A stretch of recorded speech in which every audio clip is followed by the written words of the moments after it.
Quick question. Who are you living for? Are you living for yourself? Are you living for the people in the world? Are you living for your family? Or are you living for Christ?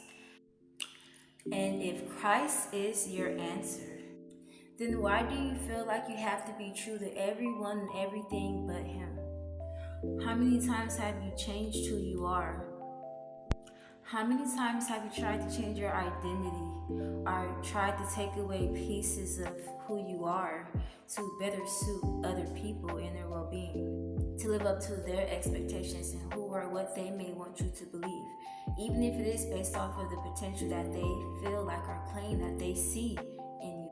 How many times have you changed who you were, changed your character, and it wasn't from God, it wasn't from the voice of God, it wasn't ordained from God, but was in fact from the mouth of people?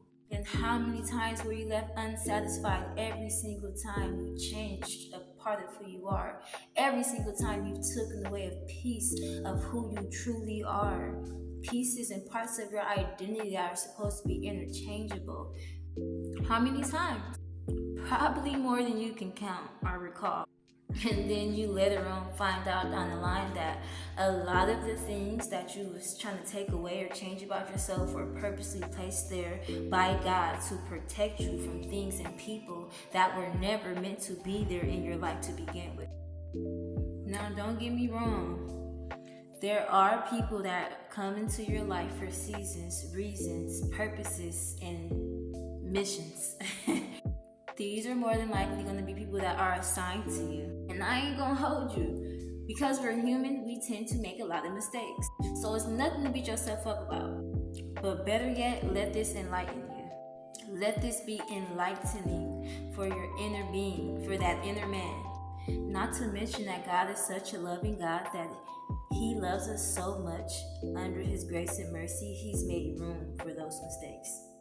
But it's important for you to know who you're living for and for you to stand firm in that, in spirit and in truth, because that is what a war wages. Now, there's nothing wrong with change. In fact, living and being in God, you're always elevating, and to elevate, that means to change. But if you're not careful, you'll end up changing the wrong things. Things that God did not ordain or command you to change. Things that come from men, in the mouth of men, from the people of the world and those that are of the world. And that is where it becomes hazardous. Very, very hazardous to your salvation. And dangerous for your inner man and your inner being. But the question is, do you know who is the inner man and what is the inner being within you? Do you even know who you are? Because if you don't know those things, you are walking on dangerous grounds. You are treading in dangerous territory. And not knowing these things can be the beginning and the start of your own demise. Because you cannot know who you're living for if you don't even know who you are. You have to know who you are to know who you're living for. Because God is never going to allow you to live for Him and Him to live in you and you not know who you are. And you not own your identity. Own the identity. Own His identity, which is the identity of Christ in you.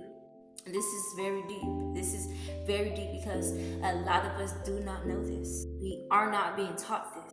Raised to believe that we should reach our potential and become the best that we can be, instead of just being the greatest at who we are and growing in who God says that we are. And the funny thing about potential is, potential really isn't even a bad thing. Because potential simply means having or showing the capacity to become or develop being something in the future. To become or develop into something in the future. So you see, potential really isn't even a bad thing. But to whose expectations are you meeting? To grow into becoming who you will be? Or are you already that person but haven't realized that yet?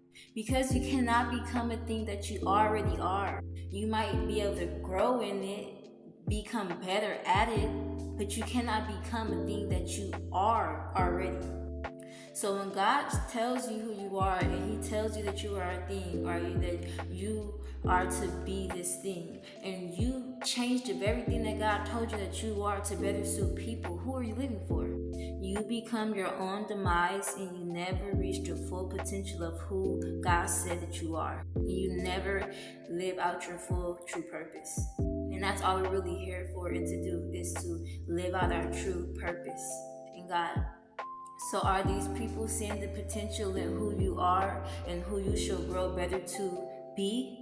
Or are they seeing potential in who they want you to be? Because let me tell you something, a lot of people tend to mirror or identify themselves in others. And what I mean by that is people who tell you, I don't like this about you, you should change that.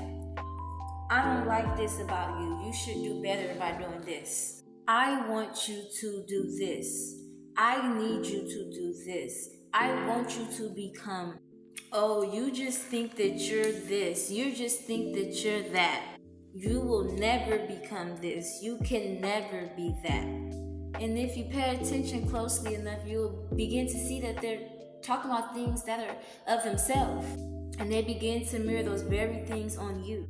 And the enemy uses this. So this is why it's important to know who you are and whose you are, so that you can stand firm in who you're living for.